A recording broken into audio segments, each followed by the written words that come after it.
হযরত আবু বকর রাদিয়াল্লাহু তাআলা আনহুর জামানা ছিল সোনালী। তার জীবনী থেকে একটা ঘটনা পাওয়া যায়। তিনি আরবের প্রেসিডেন্ট, বাদশা, খলিফা, আমির, নেতা, রাষ্ট্রপ্রধান।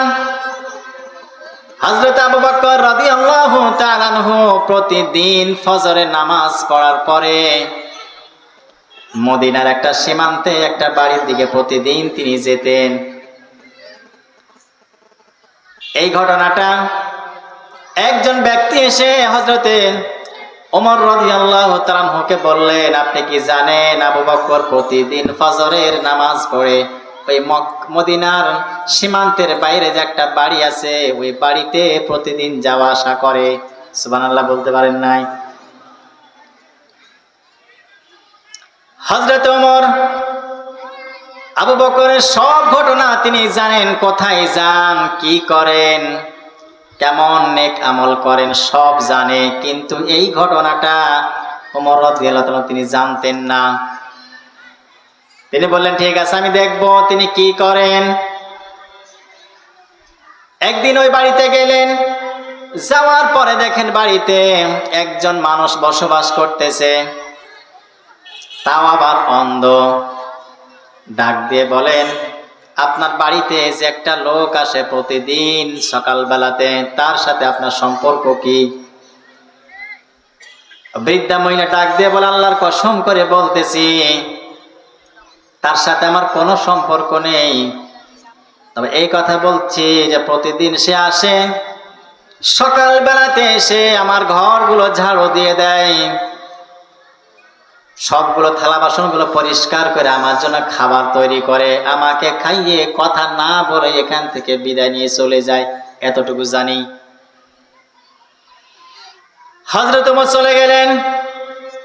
দিনের পর দিন যায় এভাবে। যখন হযরত আবু বকর দুনিয়া থেকে চলে গেলেন, দায়িত্ব পেলেন হযরত ওমর রাদিয়াল্লাহু তাআলা আন। তিনিও সেবা শুরু করলেন। তার বাড়িতে গেলেন, ঘরগুলো ঝাড়ু দিলেন, থালা বাসনগুলো পরিষ্কার করে খাবার তৈরি করলেন। যখন তার মুখে খাবারটা দিতে যাবে, বৃদ্ধা মহিলা ডাক দিয়ে বলে, আপনার সেই বন্ধু কি মারা গেছে নাকি, আজকে কেন আসে না? হযরত ওমর আশ্চর্য হয়ে গেলেন, আপনি জানলেন কিভাবে যে আমার বন্ধু মারা গেছে? আপনি তো চোখে দেখেন না, অন্ধ মানুষ। বৃদ্ধা মহিলা এবার কি কথা জবাব দিচ্ছে দেখেন।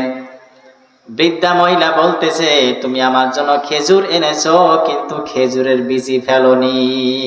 সুবহানাল্লাহ। তোমার সেই বন্ধু বীজই ফেলতে ভুলে যায় নাই, কিন্তু তুমি ওমর খেজুরটা আমারে খাওয়াচ্ছ কিন্তু বীজটা ফেলতে তুমি ভুলে গেছো। হযরত ওমর রাদিয়াল্লাহু তাআলা আনহু জমিনে গেড়ে বসলেন, দুইটা চোখ অশ্রুতে পরিপূর্ণ হয়ে গেল, আর ডাক দিয়ে বলতে থাকলেন, হে আবু বকর, আপনি আমাদের পরবর্তী খলিফার জন্য কাজকে কঠিন করে গেছেন। সুবহানাল্লাহ। হযরত আবু বকর কেমন ছিলেন?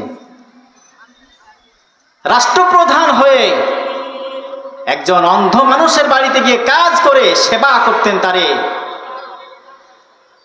এমনকি তাকে খাইয়ে দিতেন কিন্তু বিচিটা ফেলে দিতেন। সুবহানাল্লাহ।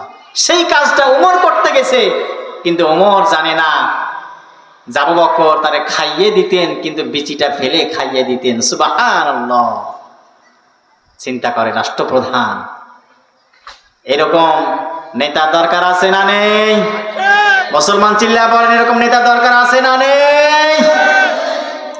আল্লাহর আইন, সৎ লোকের শাসন ছাড়া এ সমাজ, এ রাষ্ট্রে কখনো শান্তি আসা সম্ভব নয়।